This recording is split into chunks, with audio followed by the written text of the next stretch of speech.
Naku po mga kababayan, pinag-uusapan talaga ngayon no, yung si ex-DPWH Yossi Cabral na maraming nagsasabi, maraming mga nagko-comment sa comment section na talagang ito daw ay buhay pa di umano mga kababayan. Dahil nga po, sabi ng mga karamihan, wala naman daw pong ipinakitang mukha no nung nalaglag sa bangin si Yussi Cabral. At ang nakapagtataka mga kababayan, yung pamilya, hindi daw ito pina-autopsy mga kababayan. Yun daw yung nakapagtataka. At maraming nagsasabi na ito ay buhay pa di umano mga kababayan. At itinatago lang daw. Dahil nga po marami daw itong nalalaman patungkol po sa flood control scandal at flood control scam. So, pakinggan nyo po itong pahayag ng isang sikat na vlogger na talagang magugulat ka mga kababayan. Kasi ayon sa kanyang mga sinasabi, mayroon daw isang buhay ay isang patay na mabubuhay daw di umano mga kababayan. Halaka. Ito na kaya si ex-DPWH Yussi Cabral mga kababayan. Pero ayon sa kanyang pahayag, hindi pa daw to 100% na totoo mga kababayan. Pero bali-balita daw po ito mga kababayan. Kaya pakinggan nyo po. Ito po si Sir J. Guevara. Ayan. Dahil trending kasi ito ngayon, pinag-uusapan mga kababayan. Pati dito sa comment section na nagtataka sila kung bakit daw gano'n na lang kadali mga kababayan at hindi man lang daw ipinakita ang mukha mga kababayan. Basahin natin yung mga comment mamaya. Pakinggan nyo po muna itong pahayag ni Sir J. Guevara. Ang kilalang personalidad na namatay na at biglang mabubuhay Halaka. dahil sa impeachment ni Vice President Sara Duterte. Nako. Ibig sabihin, ano no?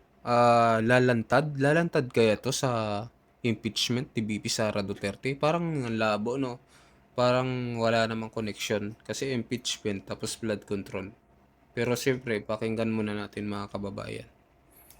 Disclaimer, hindi pa to 100%, pero ito ay bali-balita pa lamang. At Ayan. Wala pa daw, disclaimer daw. Hindi daw ito 100%. Pero ito'y bali-balita pa lang naman daw mga kababayan. mukhang may posibilidad na mangyari. Nako, posibilidad. Ibig sabihin, pag posibilidad, talagang mangyayari yan mga kababayan.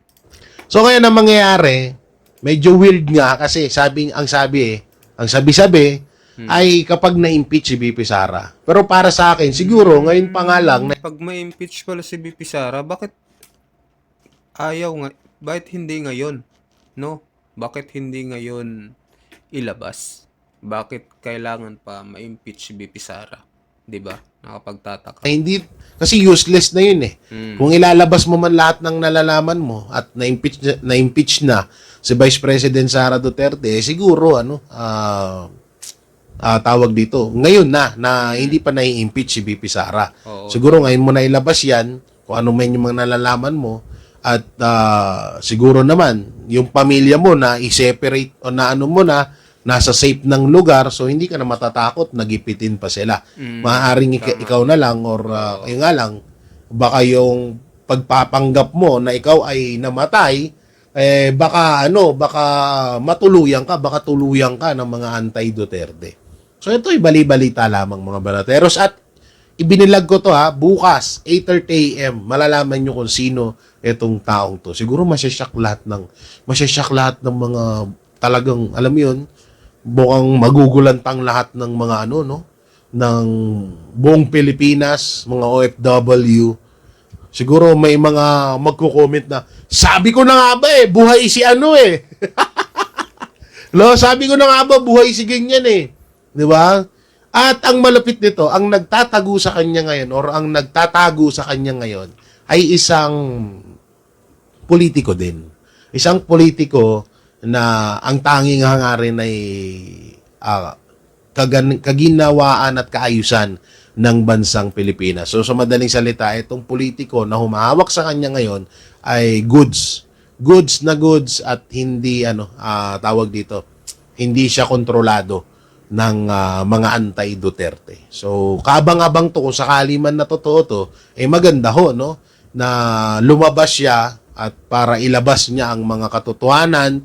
Siya na parang daw ang mangyayari, siya daw ang magpapangalan sa lahat ng mga mapa-congressman, mapa-party list, mapa-senador, mga sekretary na nakakuha or involved sa nakawan sa trilyon-trilyong pera na nawawala sa bansang Pilipinas. So, kaabang-abang to mga banateros. So, 8:30 a.m., i-reveal natin yan sa ating YouTube channel na J. Guevara TV.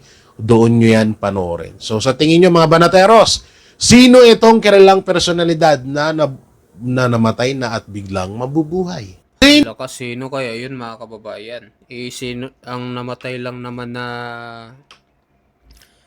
na kilalang personalidad si Yussi Cabral, 'di ba? Yung nalaglag sa sa bangin diyan sa may Bagyo. Wala namang iba, 'di ba, na namatay na politiko na kontrobersyal, 'di ba? Ang pinaka-kontrobersyal sa lahat ay itong si Ginang Yussi Cabral mga kababayan. Pero mahirap kasi magbigay ng mga accusation, no? Wala pa tayong ebidensya lalo na ito mga kababayan. Pero nakaka-intriga mga kababayan kasi ilalabas daw pag na-impeach daw si BP Sara.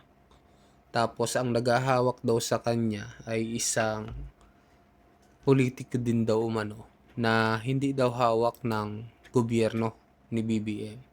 At lalabas na lang daw sa takdang panahon at isisiwalat yung mga sangkot dito sa flood control scandal. So, sino kaya yun mga kababayan? So, mag-comment po kayo. Basahin natin yung mga comment dito.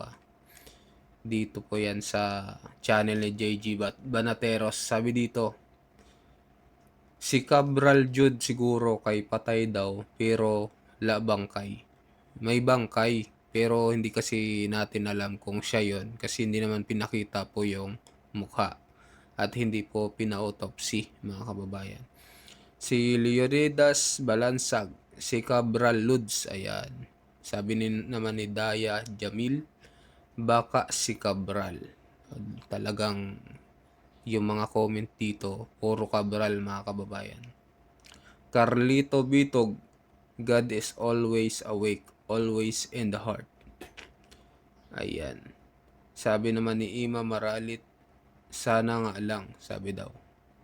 Tapos sabi niya pa dito sa baba, baka sige ng flood control scandal. Ayan, marami nagsasabi dito. Baka si Cabral hindi naman daw totoong patay, pinatakas lang. Ayan, sabi ni Nina Samo. Tapos, sabi pa dito ni Bayola Bayol, ang hinala ko si Cabral dahil noon pa di ako naniniwala na patay siya. Ayan.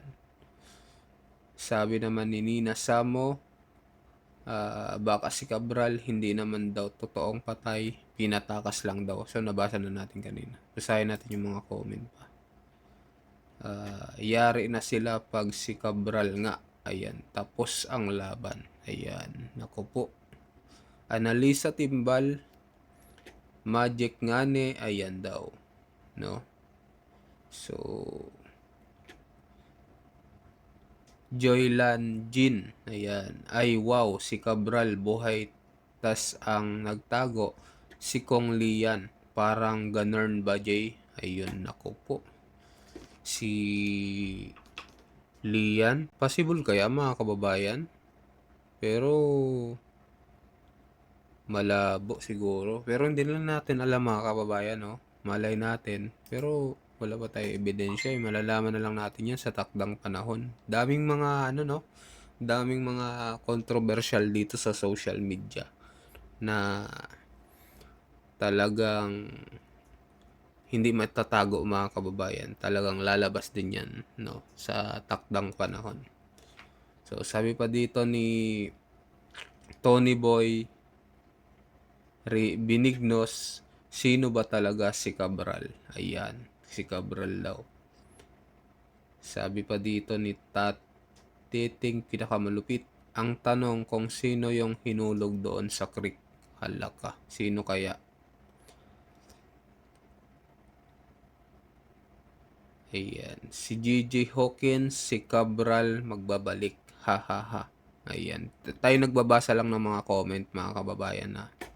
At tayo curious din sa ano dito sa nangyayari, no. At syempre parang hindi rin tayo kumbinsido sa mga nung namatay si Yusik kasi hindi tayo sure kung siya ba talaga yon o hindi. Kayo mag-comment kayo kung ano yung masasabi nyo doon sa pagkamatay. Totoo bang siya yon o ipinalit lang at nagtatago para sa takdang panahon magsabi ng katotohanan. Pero wala pa tayong mga kababayan, wala pa tayong evidence, 'di ba? Kaya mahirap magbigay ng mga natin paliwanag. Talagang hintayin na lang po siguro natin pagdating ng panahon. Pero yung mga comment dito, nagtataka din talaga. Talagang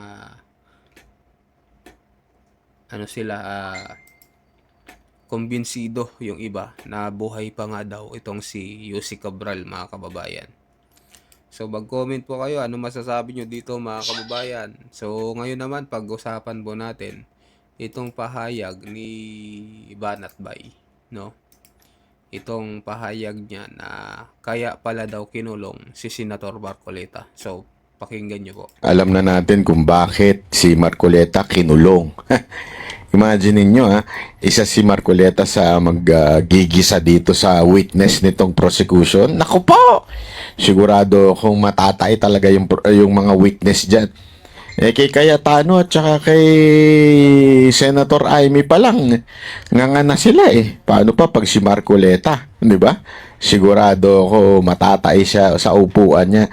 Kasi isipin mo, yung tipong typo lang, salitang typo. Hindi niya alam ang ibig sabihin ng typo. Tapos, gagawin mo pang witness? Anak ka ng... Ewan ko. Lahat siguro ng nakapagtapos ng high school, alam ibig sabihin ng typo. Tapos, ito, hindi niya alam. Abogado pa ito sa NBI. Alam mo, sa tingin ko, hindi naman sa bobo yun, Hirap lang siya talaga magpalusot. Kaya, ang tao kasing nagpapalusot, nagiging bobo. Nagiging parang tanga pag ikaw nagpapalusot ka. Siguro, wala na siyang malusutan, sasabihin na lang niya, typo, mas okay na magmukhang tanga kaysa naman sabihin na nagsinungaling siya. Pero gayon pa man, obvious naman na puro katarantaduhan lang yung mga pinagsasabi nitong witness, itong prosecution ngayong araw na to. Abangan pa natin, exciting pa to. Magmumukha pa lalong tanga itong mga prosecution na to sa kanilang mga witness. Lalo na pag si Matibag. Naka pa, sure shot yan. Ngayon, alam na natin. Ayan mga kababayan, yung nangyari kasing impeachment kahapon kay VP Sara, para yung isinalang nilang witness na si Attorney Lutok, parang nakitaan ng mga ng mga anong tawag diyan, nakitaan ng butas mga kababayan, kasi nga yung ipinasang affidavit ay parang same typo yung tawag doon mga kababayan. Yung affidavit tsaka yung subpoena parang typo din mga kababayan. Kaya ayun, maraming